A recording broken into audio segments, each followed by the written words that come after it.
S. D. Perry, Resident Evil, Livro 4, Submundo. Tradução de Rafael L. Vicente. Prólogo.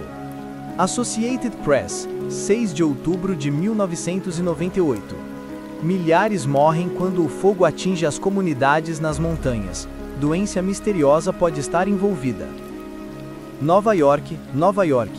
A isolada população das montanhas de Raccoon City, PA, foi oficialmente declarada uma área de desastre por oficiais estaduais e federais, enquanto dedicados bombeiros continuam travando guerra contra as labaredas e o número de mortos continua aumentando. Estima-se agora que mais de 7.000 pessoas foram mortas pelos explosivos que atingiram Raccoon na manhã de domingo, 4 de outubro. Está sendo considerado o pior desastre nos Estados Unidos em termos de vidas perdidas desde a era industrial, e enquanto as organizações nacionais de auxílio e a imprensa internacional se concentram nas barricadas ao redor das ruínas ainda em chamas da cidade, amigos chocados e familiares dos cidadãos de Raccoon se reuniram, esperando por notícias em Latham. O diretor de Controle de Desastres Nacionais, CDN, Terrence Chaves, coordenador dos esforços das equipes de emergência e bombeiros, lançou uma nota à imprensa na noite passada, explicando que apesar das complicações previstas, ele espera que as últimas chamas sejam apagadas antes do meio da semana, mas que poderá levar meses até que a origem desse fogo seja determinada, assim como se foi ou não um incêndio proposital. Chaves disse: "A magnitude dos estragos só em termos de área torna a busca por respostas uma grande responsabilidade, mas as respostas estão lá. Vamos chegar ao fundo disso, não importa o que aconteça." Às 6 da manhã de hoje, 78 sobreviventes foram encontrados, e seus nomes e condições mantidos em sigilo. Foram transportados para um hospital federal não revelado, para observação e/ou tratamento. Relatórios iniciais das equipes Hazmat sugerem que uma doença desconhecida possa ser a responsável pelo incrível número de vítimas, já que os cidadãos infectados não conseguiram escapar, possivelmente devido à incapacidade causada pela doença. Há rumores de que a doença possa ter induzido psicoses violentas em alguns dos infectados. Membros dos Centros Particulares e Federais de Controles de Doenças foram chamados para aumentar o limite de quarentena, e apesar de nenhuma declaração oficial ter sido lançada, vazaram diversas descrições dos sintomas físicos e psicológicos em muitas das vítimas. Uma fonte, membro de uma equipe federal de legistas, disse: "Algumas pessoas não morreram apenas queimadas ou por inalação de fumaça. Vi pessoas que foram mortas a tiros ou punhaladas, em outras formas de violência. Vi pessoas que obviamente estiveram doentes e morreram muito antes que o fogo surgisse. O incêndio foi ruim, terrível, mas não foi o único desastre que ocorreu lá, e eu apostaria dinheiro nisso." Raccoon City foi notícia neste ano, quando uma série de assassinatos atingiu a população. Foram mortes sem aparentemente motivos, de extrema violência, e vários envolvendo canibalismo. Tentativas de conexões já estão sendo feitas por uma imprensa local próxima a Raccoon, entre os 11 casos não solucionados de assassinatos do último verão e os rumores de violência em massa, anteriores ao incêndio. O Sr. Chaves se recusou a confirmar ou negar os rumores, dizendo apenas que as investigações da tragédia continuarão. Nationwide Today, edição da manhã, 10 de outubro de 1998.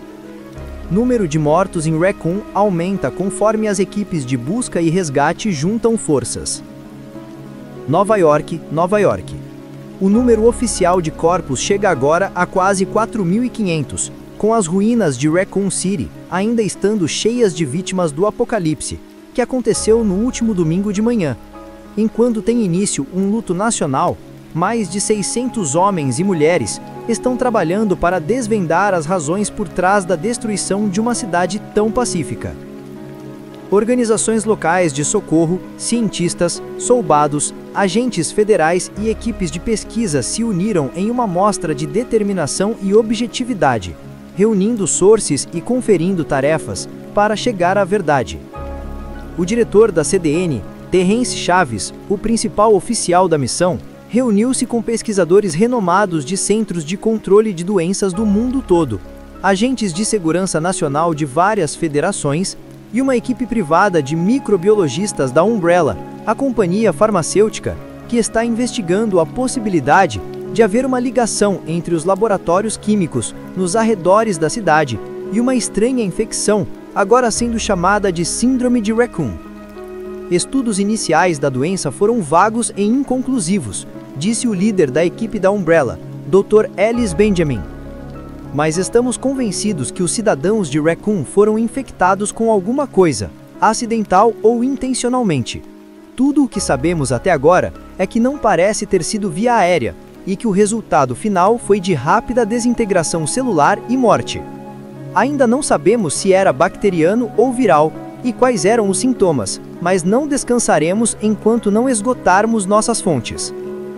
Independente do que descobrirmos e se a Umbrella teve parte nisso ou não, estamos comprometidos a levar isso até o fim. É o mínimo que podemos fazer, considerando o quanto nossa companhia estima o povo de Raccoon. A fábrica da Umbrella e seus complexos administrativos em Raccoon deram origem a milhares de empregos. Os 142 sobreviventes estão ainda sendo mantidos em quarentena, para observação e interrogatório em um local não revelado. Enquanto suas identidades ainda estão sendo protegidas, o FBI divulgou uma nota listando suas condições médicas. 17 sobreviventes sofreram lesões leves, mas estão em condição estável.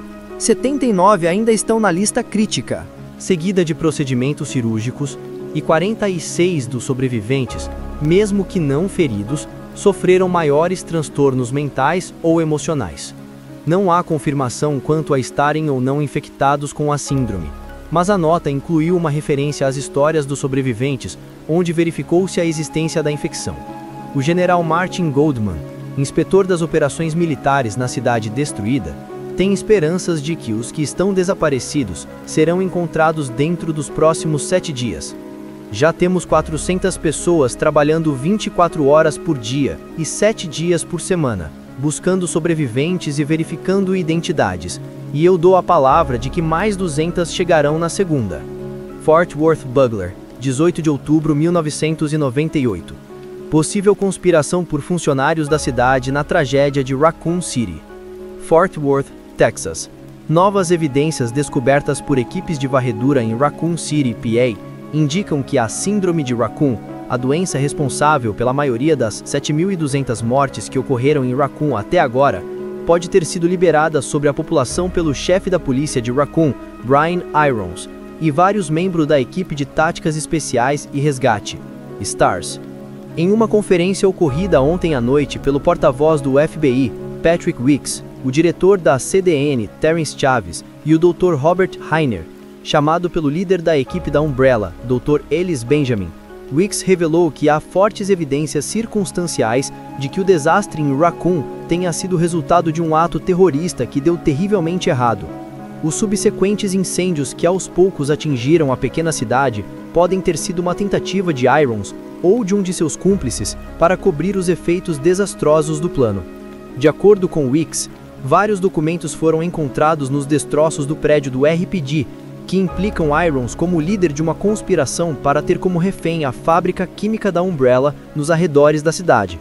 Supostamente, Irons estava furioso com os oficiais da cidade por causa da suspensão dos STARS em julho por sua má condução na investigação das múltiplas mortes.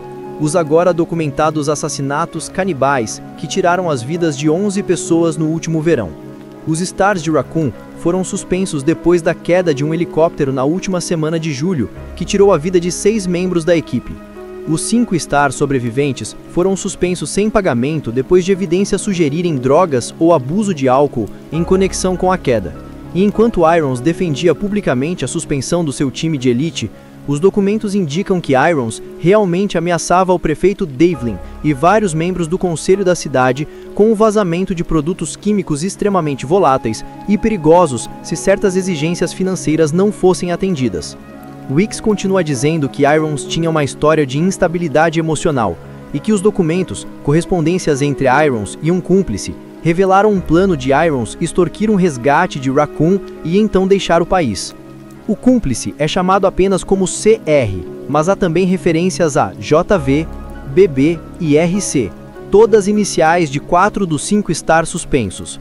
Terence Chaves disse que, presumindo que esses documentos sejam legítimos, Irons e sua equipe planejaram atacar a fábrica da Umbrella no fim de setembro, o que corresponde exatamente à linha do tempo descrita pelo Dr. Rainer para a síndrome de Raccoon atingir completa extensão. Estamos atualmente trabalhando com a suposição de que o ataque aconteceu e que um acidente inesperado ocorreu com resultados terríveis. Nesse momento, não sabemos se Irons ou se algum dos Stars ainda estão vivos, mas estão sendo procurados para interrogatório. Divulgamos uma APB oficial e todos os nossos aeroportos internacionais e patrulhas de bordo foram alertadas. Encorajamos qualquer um com informações a respeito desse caso a nos procurar.